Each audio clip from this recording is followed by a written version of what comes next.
Every year, women buy the planner, the vision board kit, the 5 a.m. alarm challenge, the course that promises to finally make you that girl. And for a few days it works. Then life happens. The streak breaks, and quietly you decide you're just not disciplined enough. But here's the truth almost no one says out loud. It was never about discipline. It was about the size of the habit you were trying to force onto a life that was already full. Psychologists who study behavior change have found something almost embarrassingly simple. The people who transform their lives are rarely the ones with the most willpower. They're the ones who build routines so small they're nearly impossible to fail.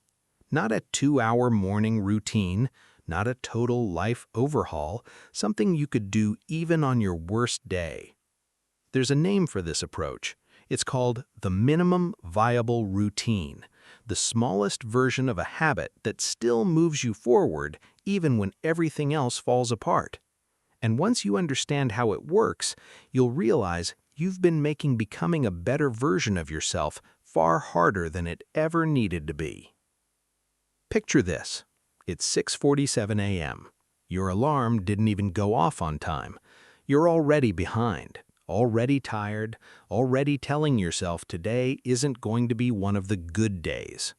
This is the exact moment most self-improvement plans quietly die, not in some dramatic failure, but in this small, tired, forgettable minute where you decide it isn't worth trying today.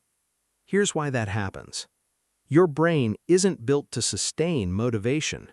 Motivation is a feeling, and feelings are unreliable by design. They rise and fall with your sleep, your stress, your hormones, your whole unpredictable human life. If your routine depends on feeling ready, ready will show up maybe half the time.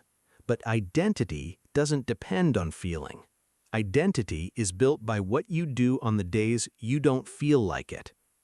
Every time you follow through on something small, you're not just checking a box, you're sending your own nervous system a quiet message. I am someone who follows through. Repeated daily, that message becomes who you are. Think about the woman who tells herself she'll start eating healthy tomorrow, and tomorrow means a whole new grocery list, a meal plan, cutting out everything she loves, and by Wednesday, she's exhausted just thinking about it. Now picture a different woman. Her only rule is 1 glass of water before her coffee. That's it. Some mornings, that's all she does, but she does it every single morning, good or bad. And 6 months later, without ever declaring a big transformation, her whole relationship with her body has quietly shifted. The difference wasn't motivation, it was that her habit was small enough to survive contact with a real, messy, ordinary life. This is the part most people get backwards. They think bigger effort equals bigger change. But growth isn't built in the big dramatic days. It's built in the boring, repeated, unremarkable ones. The days no one is watching, the days you don't post about. Those are the days that are actually rewriting who you are. And if you're someone who has started and stopped 100 routines before, I need you to hear this clearly. That was never a character flaw. You weren't lazy. You weren't disciplined. You were simply handed the wrong-sized habit for a real, full, human life, and no one ever told you it was allowed to be smaller. This isn't about being harder on yourself. It's about being honest about what you can actually sustain and building from there. So, here's the framework. 4 small shifts, and none of them require you to become a different person overnight. First, shrink the habit until it feels almost too easy. Not 30 minutes of movement, 5. Not a full skincare routine, 1 step. If it doesn't feel slightly ridiculous how small it is, it's still too big. Second, anchor it to something you already do without thinking. After you brush your teeth, while the kettle boils, right when you sit down at your desk. Your routine doesn't need its own time slot. It needs to attach itself to a moment that already exists in your day. Third, track consistency, not intensity. Don't ask, how good was today's version? Ask, did I show up at all?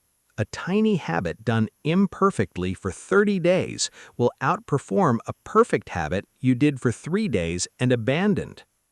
And fourth, let the routine grow only when it's genuinely easy to.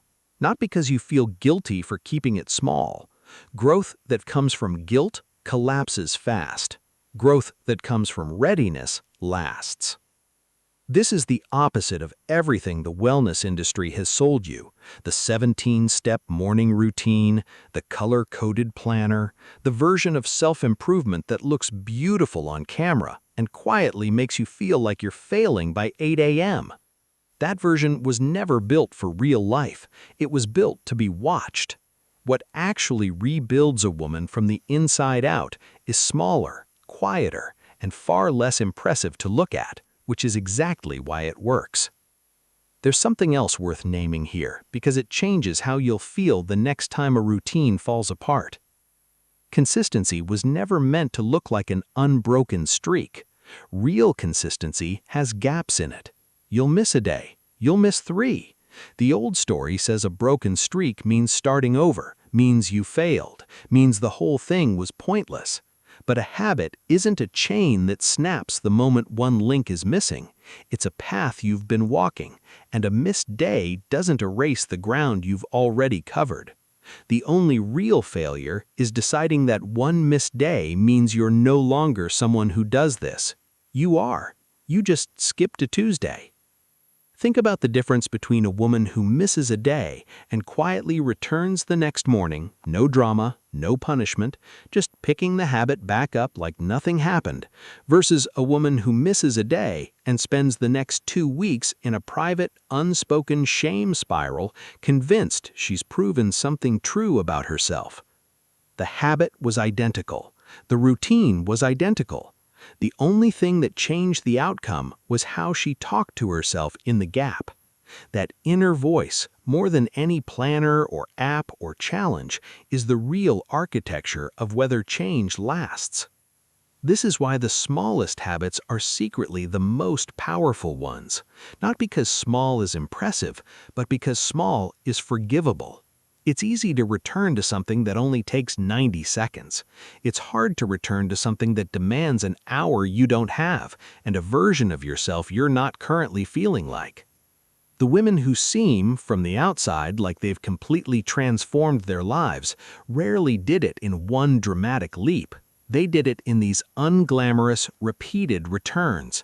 Missing a day, coming back anyway, missing a day, coming back anyway, until coming back anyway became its own kind of identity. You don't need a new planner, you don't need to wait for Monday or the new year or the version of you that finally has it together. You are already allowed to start today with something so small it barely feels like starting at all. That's not a lesser version of change, that's the version that actually lasts. If this shifted how you think about your own routines, stay a while longer. This channel exists for exactly these kinds of quiet, honest conversations about becoming who you're meant to be, one small day at a time. Subscribe so you don't miss the next one, and if there's a habit you're going to try shrinking down starting today, I'd love to hear it in the comments. Start small, show up anyway. That's the whole routine.